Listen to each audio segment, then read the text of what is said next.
मेरा नाम रूबी शर्मा है। मैं रांची झारखंड से बिलोंग करती हूँ और पेशे से डाइटिशियन डॉक्टर थी, अब हूँ नहीं क्योंकि मैंने नौकरी छोड़ दी है।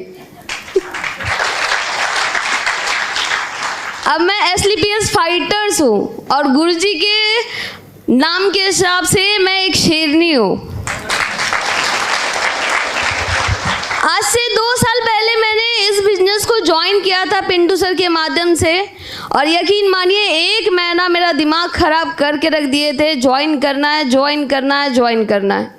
मैं झूठ क्या बोलूँ, इस स्टेज से ना, ये स्टेज मेरे लिए भगवान के बराबर है और आज मैं जो भी बोलूँगी सच बोलूँगी। इससे पहले भी मेरे पास कंपनी आई थी लेकिन मेरे को फंसा के चली गई थी और यकीन मानिए इसी फंसने फंसाने के चक्कर में ना मैं दूर रहती थी और इनसे बार बार लड़ाई हो जाता था। ये अच्छे फ्रेंड थे, मैं दोस्ती तोड़ना नहीं चाहती थी और ये बोलते थे ज्वाइन करना, बोले नहीं करना क्योंकि ये सेफ शॉप वाले आते हैं और फंसा के चले जाते हैं। अरे अब ये नया नया कंपनियां, ये अपने को नहीं फंसना है। अब हमारे टीम में भी बहुत सारे ऐसे लोग हैं कि तो मुझे क्यों फंसाया।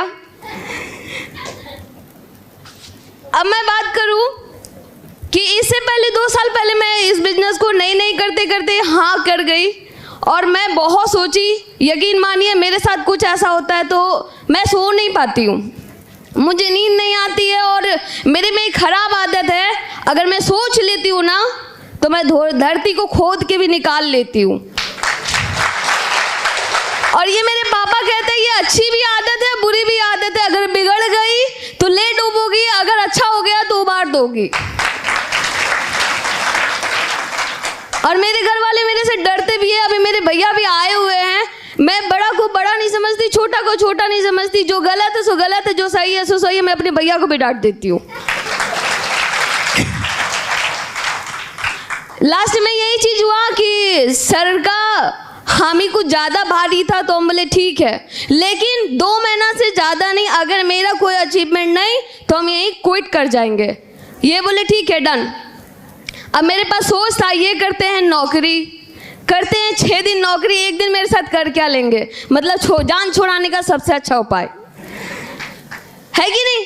फिर भी सर ने दिमाग लगाया कि ये तो मानेगी नहीं, पार्ट टाइम मेरे साथ लगे रहे। लास्ट में इनसे नहीं संभली तो क्या किए, गुरुजी के हाथे थमा दिए। बोले गुरुजी इनसे बात कर लो, बाकी जो है यही देखेंगी। अब घर का मुखिया मुझे बना दिया गया, अब जिम्मेवारी, और मुखिया कभी अपनी जिम्मेवारी से कभी भागता नहीं है। अब मुखिया होने के नाते एक चीज़ ये बोलते हैं कि जिम्मेवारी जो इंसान अच्छे से निभाता है वही एक्चुअल इंसान होता है।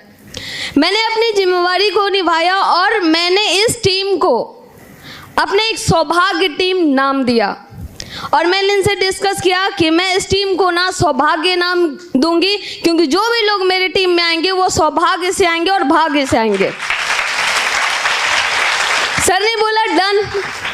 अब हर चीज बोलते रह गई, सर सीधे बोले डन। मैं सोचने लगी कोई डाउट है क्योंकि हर बार डन तो गड़बड़ है ना। फिर मैंने इन्होंने कहा आपका काम क्या है, पेशेंट देखना, हाँ देखना है। इसमें काम क्या है, दवाई बेचना। हमने बेचने का मेरे से काम नहीं होगा। तो आप बोले पेशेंट जो वहाँ पे आप बोलते हो कि पहले बात करते थे कि 15 दिन में मैं लिख के देती हूँ, वो ठीक ही नहीं होता, मेरे को कसट होता है। आप इसमें दो ना, कम से कम 1 महीना चलाओ। 1 महीना में बहुत सारे अच्छे रिजल्ट आने लगे, मेरा कॉन्फिडेंट हाई होने लगा। मैं इस प्रोडक्ट के बारे में अपना बहुत अच्छे से स्टडी करने लगी ताकि ये प्रोडक्ट ऐसा हो कि किसी की ज़िंदगी को बचा सके। इसके बारे में मैं पूरा घुसने लगी और प्रोडक्ट का एक जानकारी लेने लगी और उन लोगों पे काम की जो सच्ची में ज़िंदगी में ख़त्म होने वाले थे। और आज से मेरी काउंटिंग है 450 पेशेंट मैंने अकेले ठीक किया। और यहाँ से कोई नहीं कह सकता कि इस प्रोडक्ट से उसको हाँ मैं यहाँ से ना दावा ठोक सकती हूँ, उसको लैब टेस्ट करा सकती हूँ कि इस प्रोडक्ट से कभी कोई हार्म नहीं हो सकता क्योंकि ऑलरेडी ये यूरोपियन लैब से ये टेस्टेड है। और हमारे मेडिकल में जैसे सिप्ला सब प्रोडक्ट्स ये यहाँ से लीगलिटी आता है।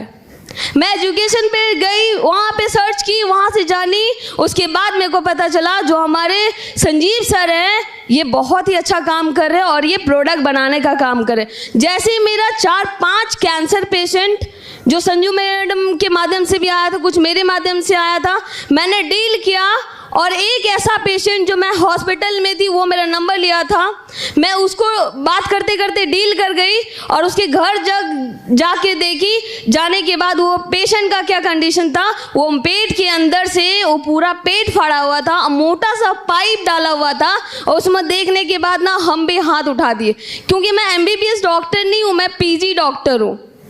मेरा भी एक लेवल है और अगर मैं इसको कुछ कर दूं तो अगर कुछ हो जाए, भले मुझे एसलीपीएस बचा ले, लेकिन मैं अपने आप को माफ़ कैसे करूंगी कि मेरे को कुछ, मेरी मर्जी से कुछ हो गया। मैंने उसको बोला कि ये मेरे से नहीं संभलेगा, अगर ऐसा है तो मेरे को उस टाइम SP चाहिए था। क्या चाहिए था? SP चाहिए था। अब SP करने के लिए मेरा लेवल रुका था। फिर हम बोले चलो तुमको तो हम बचा ही लेंगे अगले महीना, अभी SP चाहिए। 100 SP का उसको प्रोडक्ट बना के दे दिए। अब उसको बोले इसको चुपचाप खाना, अगर गलती हुई तो मरोगे तो मेरा गलती नहीं, अपनी गलती से। तो बोला डन। 1 महीने के बाद मैं पूछी संजू मैडम से कि एक बार बात करना वो पेशेंट का क्या हाल है। ये बोलती है वो तो उठ के बैठ गया। हम बोला तो बोले हाँ उठ के बैठ गया, हम लोग चलेंगे मिलने के लिए। हम बोला हाँ ठीक है। अब उसे मिलने गए तो उसको देखने के बाद मेरे ही दिमाग उड़ गया, क्या ऐसा हो सकता है सच में, क्योंकि उसका जितना घाव था ना सब भर गया। और आज के टाइम में उस पेशेंट से कभी भी मेरी बात होती है SP के लालच में नहीं, एक इंसानियत के नाते में, और वो हमेशा कहते हैं थैंक यू, आप मेरी ज़िंदगी में एक भगवान बन के आए। और हमेशा मेरा सोच यही चीज़ रहता है कि मैं किसी के जीवन को ठीक कर सकूं और बचा सकूं, क्योंकि मेरे पापा कहते हैं तुम्हारे जीवन में कुछ अच्छा करना है, कुछ बड़ा करना है और कभी किसी का नुकसान मत करना, क्योंकि कर्म वापस लौट के आता है। अच्छा दोगे तो अच्छा आएगा, बुरा दोगे तो बुरा आएगा। तो मैं एक ही सोच के साथ हमेशा लगी रही कि मैं हमेशा अच्छा करूंगी, अगर वो लास्ट कंडीशन में है तो भी मैं कभी नहीं छोड़ूंगी। मेरे घर से 70 किलोमीटर से ज़्यादा दूर है और उन्होंने फ़ोन किया, रात के 11:30 बज रहे थे। अब मेरे को ना पागल सब कहता है, अगर रात के 11 बजे बुला ले, 2 बजे बुला ले, 12 बजे बुला ले, मेरी टीम यहाँ बैठी है, उनसे पूछ सकते हो कि मैं कितनी बड़ी पागल हूँ कि रात के 2 बजे भी उसके घर पहुँच जाती हूँ। क्योंकि अपने आप को कभी लड़की के कैटेगरी में नहीं डालती, मैं हमेशा अपने आप को लड़कों की कैटेगरी में डालती हूँ, क्योंकि कहा जाता है कि ये बिजनेस मर्दों का है और अगर मर्द बनना है तो एक लेडीज भी मर्द बन सकती है, अपने कर्म से, अपनी सोच से और अपने काम से। इसके बाद मैं स्टार्ट करी बिजनेस को, शुरुआत की। मैं हमेशा टीम को नया क्रिएटिविटी देने की कोशिश की, मैं हमेशा एक अच्छी दिशा में उसको ले जाऊं, ताकि किसी का भाग्य अगर हमारे ये जीवन के साथ जुड़ता है, हमारे एसलीपीएस के साथ जुड़ता है, तो वो कभी नेगेटिव ना हो, वो एक बार कोशिश जरूर करे। और वो कोशिश करेगा तो मैं दावा करती हूँ वो कभी एसलीपीएस में फेल नहीं हो सकता है, हमेशा वो यहाँ डायमंड बन के ही जाएगा। जिस तरह से हमारे गुरुजी हमारा सपोर्ट करते हैं, हमें प्यार करते हैं, हमें दुलार करते हैं, हमें डांटते भी हैं, फटकारते भी हैं और हमेशा अच्छी चीज़ बताते हैं। और हमसे बहुत बड़ी गलतियाँ हो सकती है, हो जाती है, लेकिन गुरु ये ऐसा चीज़ है कि आपकी गलतियों को वो बता सकता है, कोई और नहीं। अगर आपसे प्यार कोई करता है तो उसी को आपकी गलती दिखती है, अगर आपसे प्यार नहीं करेगा तो उसको आपसे कोई मतलब नहीं। आज हो सकता है कि मेरी कुछ टीम नेगेटिव भी हो, कुछ टीम बहुत पॉजिटिव भी हो, क्योंकि कल मैंने जिस तरह से टिकट किया, मैंने पूरी ईमानदारी से किया। टिकट कैंसिल हुआ, फिर भी मैनेज करके यहाँ तक आया सब लोग, क्योंकि ऊपर वाला का मर्जी है। ये परीक्षा में कि आज ये किस लेवल पे फंक्शन होता है, किस लेवल पे गुरु मानते हैं, किस लेवल पे संस्कार मिलते हैं, किस लेवल का इज्जत मिलता है। क्योंकि आज अपने घर पे, आसपास में, पड़ोस में झांक के देखिए ना कि जो आज यहाँ पे जो इज्जत मिल रहा था वो आपके पास में पूछते हैं क्या?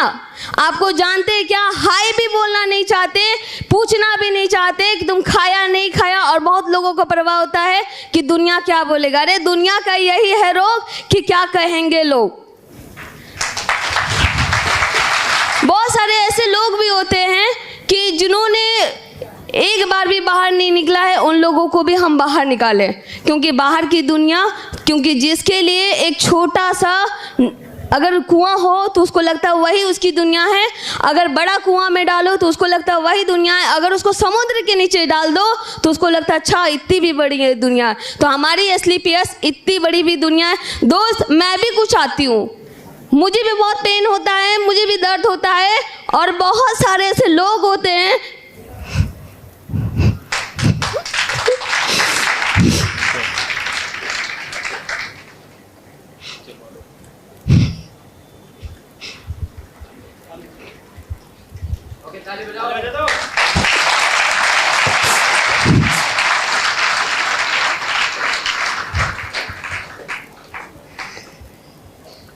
एक लड़की को दुनिया जीने नहीं देती। क्यों? क्योंकि अगर वो घर से बाहर निकले तो बोलती है वो गंदी है, अगर वो बाहर जाए तो बोले पता नहीं क्या करके आई है। बहुत सारे ऐसे लोग हैं जो कुछ तो करते नहीं, दूसरों को करने भी दे देते।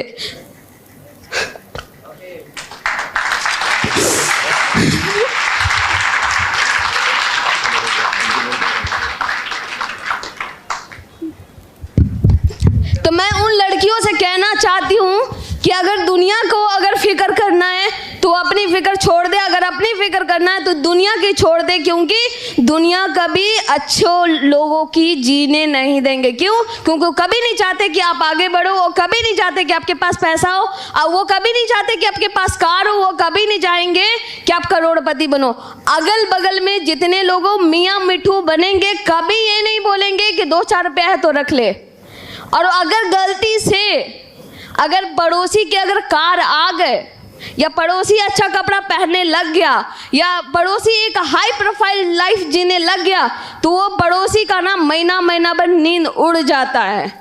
और वो यही चीज़ सोचते हैं कि ये क्या कर रही है जो ऐसा है। पहला टाइम तो बोलेंगे कि ये पता नहीं क्या है, ये अच्छी लड़की नहीं है, ये लड़के के साथ घूमती है, वो लड़के के साथ घूमती है, ऐसा काम है वैसा काम है। जो चुनौती मेरे साथ आता है वो चुनौती हो सकता है आपके साथ भी आए, मेरे साथ जो हुआ हो सकता है कि आपके साथ आए। मैं तो अपने आप को समझा ली हूँ, मैं अपने घर वाले को समझा ली हूँ, और आज के बाद आप भी समझा लेना, क्योंकि लाइफ है तो एसलीपीएस में है, अदरवाइज लाइफ 0 है।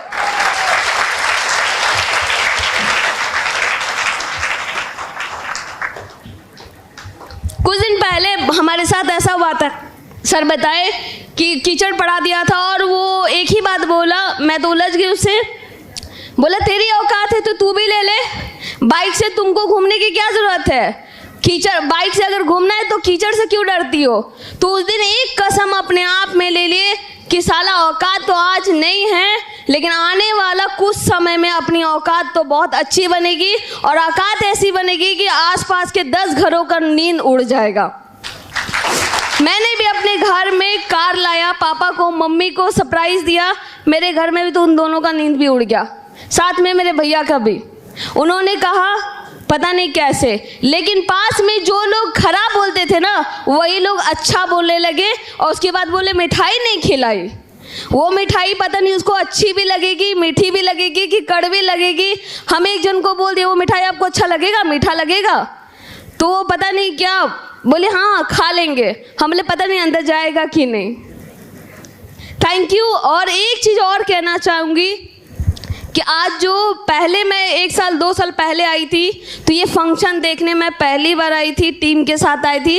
आज ये फंक्शन मैं अपने टीम के साथ आई हूँ, और ये जो पहला ट्रॉफी मिला है गुरुजी से पहली बार मिला है ना गुरुजी।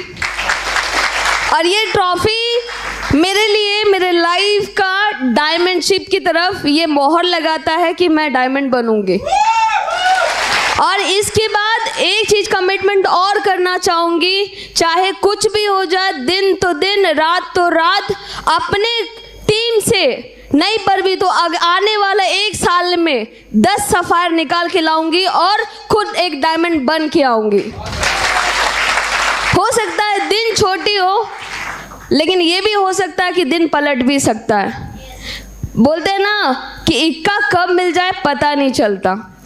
गुरुजी भी तो बहुत सारे ज्वाइन कराए होंगे, तो हम भी उसमें से एक इक्का ही माने जाते होंगे।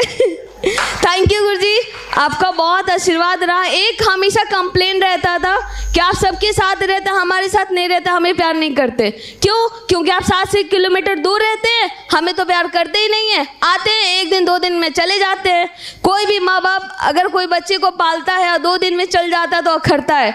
लेकिन गुरुजी एक चीज़ सिखाए, जो बच्चा खुद से खाता हो, जो बच्चा खुद से पहनता हो, जो बच्चा खुद से पढ़ता हो और जो बच्चा खुद से स्कूल जाता हो, वो बच्चा टॉपर है। और जो बच्चा को खिलाया जाए, जो बच्चा को पहनाया जाए और जो बच्चा को घसीट के लाया जाए, उसके मार्क्स नहीं आते। Thank you Guruji, thank you so much.